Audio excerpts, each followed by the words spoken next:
Hey, we're back again on K1 doing some $250 broken K1 repairs. So you guys were great. I issued the challenge to find 3 things wrong. I think I got a list of 7, so that was great. And they were all exactly correct. I went to go finding each and repairing them. Let me zoom back and I'll show you the list that I built from. Here's all your feedback.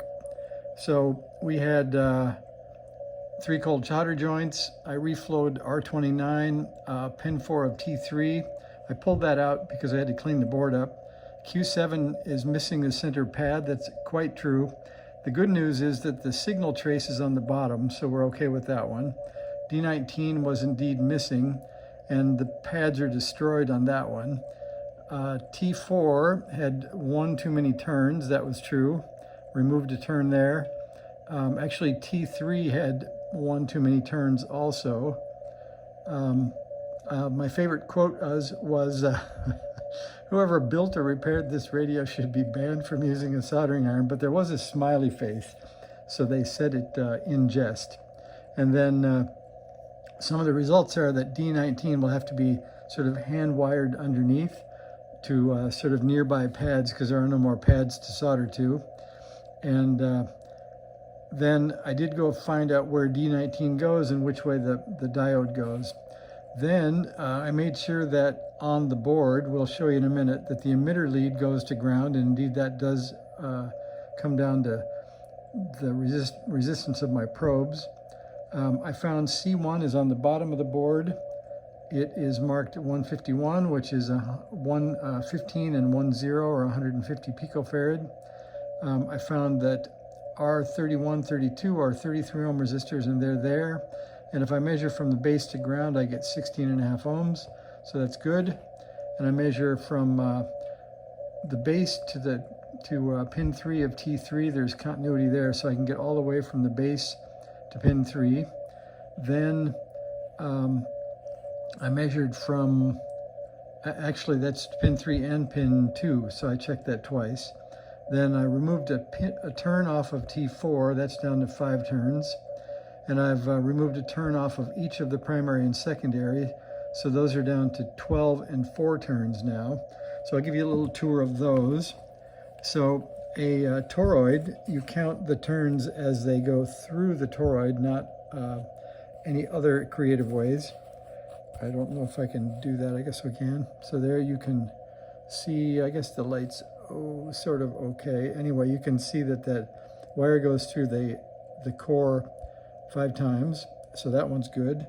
And then here is T3, so I've undone 1 turn on each and stripped the insulation back, so those are ready to go in. So then the details of the board is a little bit more ugly here. We'll focus on that and zoom in a little bit. So you can see, as somebody pointed out, the pad is actually missing, and the order of the leads on this is emitter, collector, and base, so that's the important lead, the collector. But like I say, the good news is the trace on the bottom is intact. These are those 2 resistors, the 33 ohm resistors, and those are in place. I sucked out the solder and old wires and stranded wire, etc., that was in where D19 used to be. And the same thing for where T4 used to be and where T3 used to be. So I think we're ready to put those back in and see if we can get most of the final output circuit ready to go. Once I get this section going, I'll go back and look at the driver and see how that looks. But all the feedback was definitely around the final output transistor, the power amp. And there's actually one more thing you guys couldn't see. If you look, it's the D880, and generally you replace 2 and an S before that, so that should be a 2SD880. I need to look that up and see if that is indeed the right kind of output transistor, because the manual says it should be a 2SC1969, I think. So I'll look that up and see if it's a cross-reference.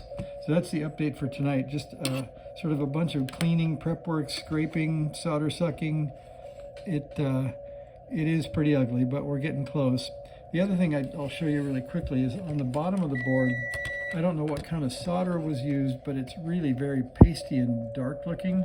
And many of the connectors you can see, looks like they were soldered and then cut off with maybe some flat nippers. So you can see, I've redone a lot of them, but I haven't done all of them yet.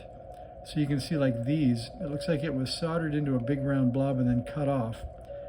So I'll reflow some of those and we should be in business. So thanks for watching.